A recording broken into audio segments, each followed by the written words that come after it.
Hi అండి, అందరికీ రథయాత్ర శుభాకాంక్షలు. ఈరోజు ప్రధానంగా ఒరిస్సా రాష్ట్రంలో పూరిలో ఈ జగన్నాథ రథయాత్ర అయితే జరుగుతుంది. ఇది ప్రతి సంవత్సరం కూడా చాలా అంగరంగ వైభవంగా అయితే జరుగుతుంది. హిందూ సాంప్రదాయంలో, వైష్ణవ మతంలో ఇది అత్యంత ప్రాముఖ్యమైన పండుగ అండి. ప్రతి సంవత్సరం కూడా ఆషాఢ మాసం శుక్లపక్షంలో వస్తుంది ఈ పండుగ. ఈ రథయాత్రకి జగన్నాథుడికి అత్యంత ఇష్టమైన ప్రసాదాల్లో కాజా ఒకటి. ఈరోజు నేను మా ఇంట్లో జగన్నాథుని యొక్క పూజ చేసుకోవడానికి ప్రసాదంలో కాజా చేసుకొని ఆయనకి నివేదన ఇచ్చుకున్నాను. అలాగే రథయాత్ర యొక్క ప్రాముఖ్యత, కాజా ఎలా చేశాను అన్నది ఈ వీడియోలో చూద్దరుగాని రండి. భువనేశ్వరు, కోణార్కు, పూరి ఈ మూడింటిని కలిపి గోల్డెన్ ట్రయాంగిల్ అంటారు. ఒరిస్సాలోని అతి పురాతనమైన ఈ మూడు క్షేత్రాలు అద్భుత ప్రదేశాలు. భారతదేశంలో మోక్షాన్ని ప్రసాదించే సప్తతీర్థ స్థానాల్లో పూరి ఒకటి. జగన్నాథుడు తన సోదరులైన సుభద్ర, బలరాములతో కొలువు తీరిన పుణ్యక్షేత్రం. దేశంలో అన్నా చెల్లెళ్ళకున్న ఆలయము ఇది ఒక్కటేనేమో. ఆషాఢ శుక్ల విజయ నాడు పాండాలు మేళతాళాలతో ఉదయకాల పూజలు నిర్వహించి మణిమ అంటే జగన్నాథ అంటూ పెద్ద పెట్టిన నినాదాలు చేస్తూ విగ్రహాలని కదిలిస్తారు. అత్యంత కోలాహల వాతావరణంలో ఊరేగిస్తూ రథం వెనక భాగం నుంచి తీసుకువచ్చి రత్నపీఠం మీద అలంకరింపచేస్తారు. ఈ ఉత్సవాన్ని పహాండి అంటారు. ఈ దశలో కులమత భేదాలకు తావుండదు. గుండీచా ఆలయానికి వెళ్లేందుకు సిద్ధమైన సుభద్ర, జగన్నాథుడు, బలభద్రులు రథారూఢులై ఉండగా పూరి రాజు పల్లకీలు అక్కడికి చేరుకుని పరమాత్ముని ముందు సేవకుడిగా మారి ఆ మహారాజు బంగారు చీపురుతో రథాల లోపల ఊడుస్తాడు. దీన్నే చెరాపహార అంటారు. జగన్నాథుని కళ్ళని చకడోలా అంటారు. దీని అర్థము గుండ్రని కళ్ళు అని. జగన్నాథుడి విగ్రహానికి పెద్దని గుండ్రని కళ్ళుంటాయి. అవి అతని సర్వవ్యాపకత్వాన్ని మరియు భక్తుల పట్ల ప్రేమను సూచిస్తాయి. ఈ గుండ్రని కళ్ళు భక్తుల హృదయాలను ఆకర్షించేలా ఉంటాయి. పెద్దని కళ్ళు, ముక్కు రింగు, అసంపూర్ణ శరీరం. జగన్నాథుని విగ్రహము చాలా అందంగా భిన్నంగా కనిపిస్తుంది. జగన్నాథుని విగ్రహము ఇప్పటికీ కూడా అసంపూర్ణంగానే ఉంది. జగన్నాథుడు చేతులు, కాళ్ళు లేకుండా దర్శనమిస్తాడు. పురాణాల ప్రకారము ఇంద్రద్యుమ్న రాజు జగన్నాథుని ఆలయాన్ని నిర్మించబోతున్నాడు. ఇంద్రద్యుమ్న రాజు జగన్నాథుని విగ్రహాన్ని తయారు చేసే పనిని దేవతల శిల్పి విశ్వకర్మకు అప్పగించాడు. విశ్వకర్మ రాజుకి ఒక షరతు పెట్టాడు. తాను విగ్రహాలను తయారు చేసే సమయంలో ఎవరూ తనని పిలవరాదని, విగ్రహాలు పూర్తయ్యే వరకు ఎవరు ఈ గదిలోకి ప్రవేశించకూడదని, ఎవరైనా విగ్రహాన్ని తయారు చేస్తున్నప్పుడు గదిలోకి ప్రవేశిస్తే అప్పటి వరకు ఎంత విగ్రహాలు పూర్తి అయితే అంతవరకే మలచిన విగ్రహాన్ని, అంటే విగ్రహాన్ని అసంపూర్ణంగా వదిలేసి వెళ్ళిపోతానని రాజుకి కండిషన్ పెట్టాడు. అయితే రాజుగారికి విగ్రహం ఎలా తయారు చేస్తున్నారో చూడాలనే కోరిక పుట్టి రాజు తలుపుకు అవతల వైపు నిలబడి విగ్రహం తయారు చేస్తున్న శబ్దాన్ని వినేవాడు. ఒకరోజు రాజు లోపల నుంచి ఎటువంటి శబ్దం వినిపించలేదు. దీంతో విగ్రహాల పని పూర్తయిందని లేదా విశ్వకర్మ పని వదిలి వెళ్ళిపోయాడని అనుకొని తలుపులు తెరిచాడు. చూసి విశ్వకర్మ కోపంగా అదృశ్యమయ్యాడు. అప్పటి నుంచి జగన్నాథుడు, సోదరుడు బలభద్రుడు, సుభద్ర విగ్రహం అసంపూర్ణంగా మిగిలిపోయాయని చెప్తారు. హిందూ మతంలో అసంపూర్ణ విగ్రహాన్ని పూజించడం అశుభంగా పరిగణించబడుతుంది. అయితే పూరీధాంలో మాత్రం జగన్నాథ విగ్రహంతో పాటు అన్న బలరాం, చెల్లెలు సుభద్రలతో భక్తితో పూజిస్తారు. చేతులు, కాళ్ళు లేకపోవడం నమ్మకాల ప్రకారం జగన్నాథ విగ్రహం అసంపూర్ణంగా ఉండడం బ్రహ్మ నిరాకార రూపానికి చిహ్నం. 12 సంవత్సరాలు, 14, 19 సంవత్సరాలకు ఒకసారి పాత విగ్రహాలను కొత్త వాటితో భర్తీ చేస్తారు. మందిరానికి 4 వైపులా 4 ద్వారాలున్నాయి. తూర్పు వైపు ద్వారము సింహద్వారము. రెండు వైపులా రాతి సింహాలుంటాయి. ఇందులో విమలాదేవి ఆలయము ఒక శక్తిపీఠము. దినము జగన్నాథ బలభద్రులకి ప్రత్యేక నైవేద్యాలను సమర్పించిన తర్వాతే ఆ విమలాదేవికి ఆ నైవేద్యాలు సమర్పిస్తారు. అయితే అది మహాప్రసాదంగా అవుతుంది. రథాలలో ముందుగా బలభద్రుని రథము, తర్వాత సుభద్రది, తర్వాత జగన్నాథుని రథాలు సాగుతాయి. రథాలు కదిలి 3 కిలోమీటర్ల దూరం దాటి గుండీచా ఆలయాన్ని చేరేసరికి సాయంకాలం అవుతుంది. మధ్యలో రథచక్రాలు కదలకుండా మొరాయిస్తే అప్పుడు వేల కొద్ది కొబ్బరికాయలు కొడతారు. భక్తులంతా ఏకకంఠంతో భగవన్నామ శరణం చేస్తారు. రోజులు గుండీచా ఆలయంలో ఉంచి రోజు పూజలు, ఉత్సవాలు చేశాక 7వ రోజు తిరిగి జగన్నాథ ఆలయం చేరుకుంటుంది. యాత్రని బహుదా యాత్ర అంటారు. భారతదేశం నుంచే కాక విదేశాల నుంచి కూడా అనేక మందులు తరలి వస్తారు. జగత్తుకే నాథుడైన ఆ జగన్నాథుడు తానే కదిలి వచ్చే ఈ అద్భుత యాత్రని చూడడానికి లక్షలాది మంది భక్తులు వస్తారు. భగవంతుడికి ప్రసాదము కుండలో మాత్రమే చేస్తారు. 7 కుండలను ఒకదాని మీద ఒకటి పెట్టి అన్నము, పెసరపప్పుతో తయారు చేసిన దేవునికి నివేదన చేస్తారు.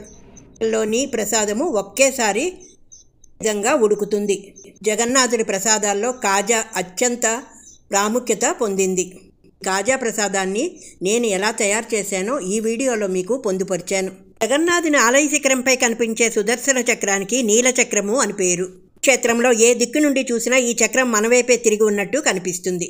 రండి, జగన్నాథుడికి ఇష్టమైన ప్రసాదం కాజాను ఎలా చేశానో మీకు నేను ఈ విధంగా చూపిస్తున్నాను. ఒక గ్లాసు తీసుకున్నానండి మైదా పిండి. తీసుకొని చక్కగా జల్లించుకోవాలి.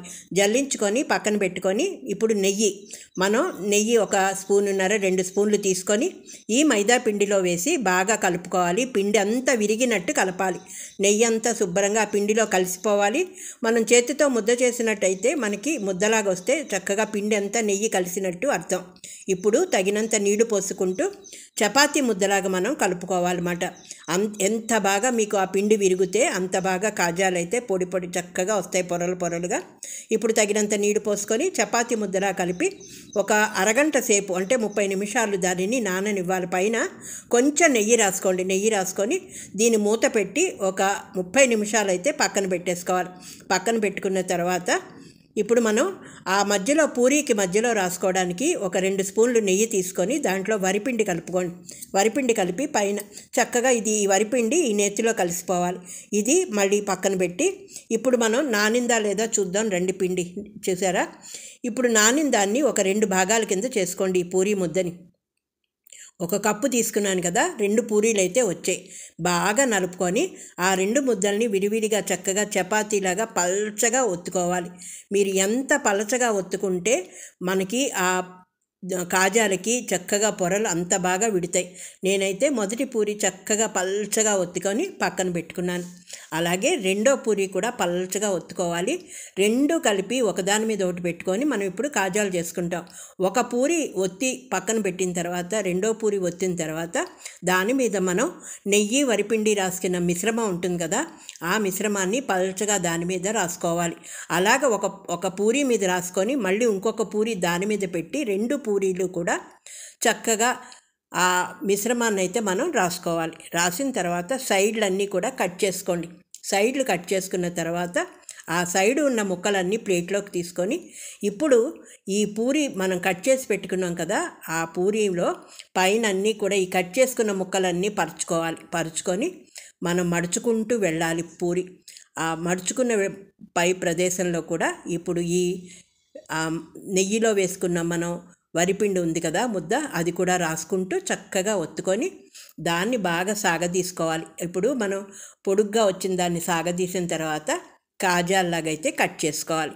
ఇప్పుడు కాజాలన్నీ నాకు రెడీ అయిపోయండి. ఇది ఎంతో ఇష్టం అండి. పూరి వెళ్ళిన తర్వాత ఎక్కడ చూసినా కూడా ఈ కాజాలే మనకి దర్శనం ఇస్తాయి.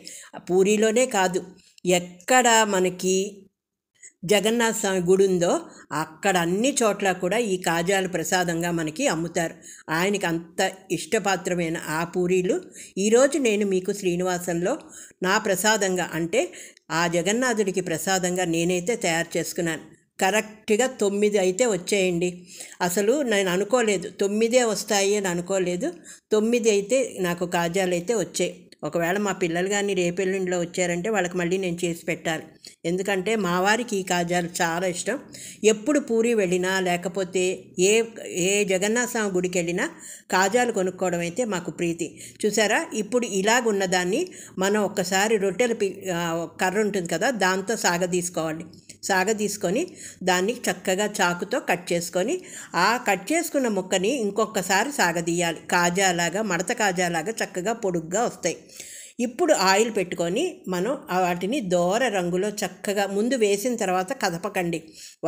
వాటికి పైన వచ్చేస్తాయి. ఎప్పుడైతే కింద కాలిందో అవి పైకి వచ్చిన తర్వాత ఎర్రగా దోరగా వేగిన తర్వాత తీసి పక్కన పెట్టుకోవాలి. అలాగే 1 గ్లాసు పిండి తీసుకున్నాను కాబట్టి నేను 1 గ్లాసు పంచదార అయితే తీసుకున్నాను పాకానికి. అలాగే నూనె పక్కనే నేను పాకానికి కూడా మూకుడు పెట్టుకున్నానండి. 1 గ్లాసు పాకంకి పంచదార పెట్టి దాంట్లో ఒక అర గ్లాసు నీళ్లు పోసి ఒక 3 ఏలక్కాయలు కొట్టి పోసుకున్నాను వాసనకి.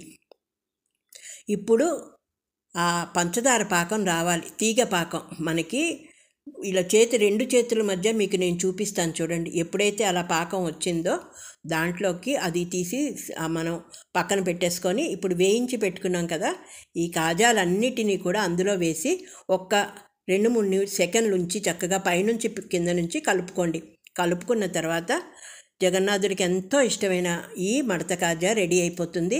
పీల్చుకుంటుంది, వేడిగా ఉంటుంది కదా పాకం. ఈ వేయించుకున్న వెంటనే కాజాలు అందులో వేసి తిప్పుకున్నాం అనుకోండి, చక్కగా పొరలుగా చాలా బాగుస్తాయి కాజాలు.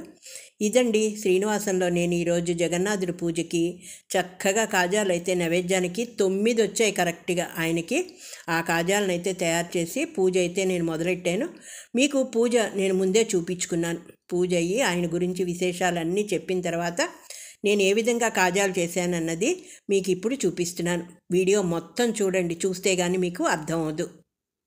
గోధుమ రంగులో వచ్చిన తర్వాత తీసి పక్కన పెట్టి పాకం రెడీ అయిపోయిన తర్వాత ఆ పాకంలో వేసుకొని చక్కగా తీసుకోవాలి. ఇప్పుడు నాకు కాజాలు అయితే రెడీ అయిపోయింది. ఇంకా నేను కాజాలన్నీ పక్కన పెట్టుకొని స్నానం చేసి వచ్చి చక్కగా భగవంతుడికి అన్నీ సమకూర్చుకొని పువ్వుల దగ్గర నుంచి అన్నీ పెట్టుకొని పూజకి రెడీ చేసుకొని ఇంకా నేను పూజ అయితే మొదలెట్టున్నాను. పూజ మొత్తం మీకు చూపించలేదు, అయితే ముఖ్యమైనవేవో 1-2 చూపించాను. కానీ అన్నీ చూపిస్తూ పూజ చేస్తే నాకు కాన్సన్ట్రేషన్ పూజ మీద ఉండదండి. ఎప్పుడైనా సరే నేను వీడియో చేశాను అనుకుంటే నేను పైన మాత్రంగా దాని గురించి చెప్తూ చూపిస్తాను తప్ప నా పూజ మొత్తం మీకైతే చూపించలేను. ఎందుకంటే పూజ చేస్తూ వీడియో చేస్తే నా కాన్సన్ట్రేషన్ అస్సలు ఉండదు. అందువల్ల ఇప్పుడు నేను ఆ యొక్క జగన్నాథ రథయాత్ర గురించి నాకు తెలిసిన సమాచారాన్ని, మేము పూరి కూడా వెళ్ళొచ్చాం, 2 సార్లు వెళ్ళామండి. ఆ విశేషాలన్నీ కూడా ఇందులో మీకు పొందుపరిచాను. కాజా తయారు చేయడం ఎంతమందికి నచ్చిందో మీరు కామెంట్ రూపంలో తెలియచేయండి. ఇదండి శ్రీనివాసంలో జగన్నాథన్ రథయాత్ర ఉత్సవాన్ని నేనైతే మా ఇంట్లో బొంగుళూరులో పూజ చేసుకున్నాను. చక్కగా నైవేద్యం సమర్పించుకున్నాను, పళ్ళు పాలు కాజాతో. ఒకసారి అందరికీ జగన్నాథ రథయాత్ర శుభాకాంక్షలు. ఆ జగన్నాథుడి ఆశీస్సులు అందరి మీద ఉండాలని కోరుకుంటున్నాను. మరొక కొత్త అంశంతో మళ్ళీ మీ ముందుకు వస్తాను. అంతవరకు సెలవు, మీ పార్థ.